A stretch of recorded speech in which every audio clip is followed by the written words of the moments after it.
Hello everyone, আসসালামু আলাইকুম। তো আমি অনেকদিন পরে চলে আসলাম আবারও একটা রেসিপির ভিডিও নিয়ে। এই মাঝখানে অনেকদিন ভিডিও করা হয় নাই, তার কারণ আমি আমার ফ্যামিলিকে একটু সময় দিচ্ছিলাম অ্যান্ড বাসায় প্রচণ্ড কাজ ছিল।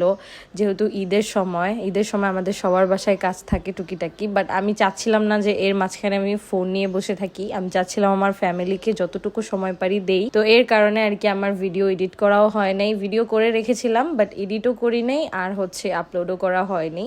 তো এই ভিডিওটা হচ্ছে চাঁদ রাতের আগের দিনের, যেদিন আমি আমার বাসার সবার জন্য মানে ঈদের দিনের জন্য কাপ দই রেডি করব। তো সেই প্রসেসিংটাই আমি আজকে আপনাদের সাথে শেয়ার করব, আমি কিভাবে বাসায় দই রেডি করেছি। প্রথমে একটা প্যানে আমি 2 লিটার দুধ দিয়ে ভালোভাবে জ্বালিয়ে নিব, এর জন্য আমি চুলায় বসাই দিছি অলরেডি। আর তারপরে এখানে আমি প্রাণের টক দই নিয়ে আসছিলাম 50 গ্রামের মতো। তো সেখান থেকে আমি 2 থেকে 3 কাপের মতো দই নিয়ে নিব। এটাকে আমি ফ্রেশ একটা কাপড়ের মধ্যে মুড়িয়ে আমি কিছুক্ষণের জন্য রেখে দেবো, যাতে এটার এক্সট্রা পানিটা ঝরে যায়। তো তারপরে এখানে আমি দুধটাও ভালোভাবে নেড়ে দিচ্ছিলাম, যাতে এখানে সর না বাঁধে। সর বাঁধলে কিন্তু দুধের টেক্সচারটা নষ্ট হয়ে যাবে। এর জন্য আপনারা চেষ্টা করবেন দাঁড়িয়ে থেকে দুধটা জ্বালাতে। দুধটা আমি প্রায় 4 থেকে 5 বার বলক উঠিয়ে নিয়েছি, বেশি একটা ঘন করি নাই। আর আপনারাও চেষ্টা করবেন বেশি ঘন না করতে, 3-4 বার বলক দেওয়ার পরে নামিয়ে ফেলতে, কারণ দুধটা যদি অতিরিক্ত ঘন হয়ে যায় তাহলে দইটা ভালো হবে না, খেতেও ভালো লাগবে না।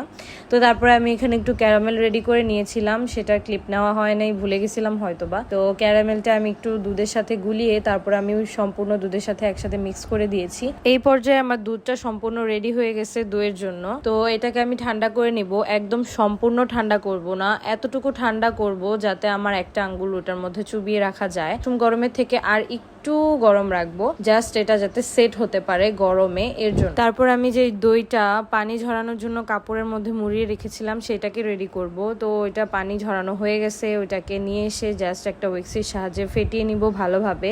একদম ভালোভাবে ফেটিয়ে নেবেন, দেখবেন কোনো দানা যাতে এটার মধ্যে না থাকে। তো সুন্দর একটা ক্রিমি টেক্সচার যখন চলে আসবে তখন সেটাকে দুধের মধ্যে ঢেলে দিবেন, যে দুধটা আপনি আগে রেডি করেছিলেন। আমার দইয়ের ব্যাটারটা একদম রেডি। তো এটাকে জাস্ট আমি এখন কাপের মধ্যে সাজাবো, সাজিয়ে আমি একটা গরম জায়গায় রেখে দিব। যেই স্পেসটা আপনার বাসার সব থেকে গরম সেই স্পেসে আপনারা রাখবেন। আর চেষ্টা করবেন দইটা পুরোপুরিভাবে কাভার করে রাখার জন্য। আর এটাকে সেট করার জন্য আমি 4 থেকে 5 ঘন্টা রেখে দিব। তো আমি মেবি দইটা বসাইছিলাম 7:30টার দিকে। রাতে ঘুম আসছিল না, তার জন্য আমি 12:30 বাজে আবার গিয়ে চেক করছিলাম যে দইটা ভালোভাবে সেট হয়েছে কিনা। তো আমি আলমারির মধ্যে রেখেছিলাম দইটা, কারণ আলমারিটাই আমার বাসার সব থেকে গরম স্পেস। তো আলমারির মধ্যে গিয়ে আমি দইটা যখন দেখছিলাম তখন দেখছিলাম দইটা পুরোপুরিভাবে সেট হয়ে গেছে। তো আমার ম্যাক্সিমাম লেগেছে 5 ঘন্টার মতো। তো 5 ঘন্টা রাখলেই মেবি এনাফ।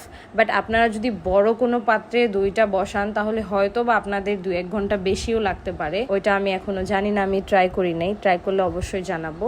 তো এই দইটাকে আমি এখন এইখান থেকে নিয়ে ফ্রিজিং করার জন্য রেখে দিব, সারা রাত রেখে দিব। তো সারা রাত এই দইটা ফ্রিজিং করার পরে কালকে আমি আপনাদেরকে রেজাল্ট দেখাবো।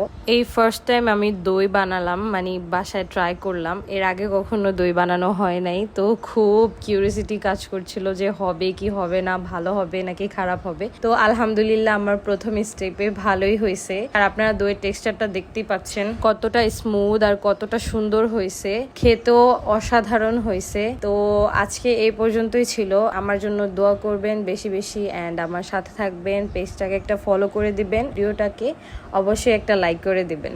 আল্লাহ হাফেজ।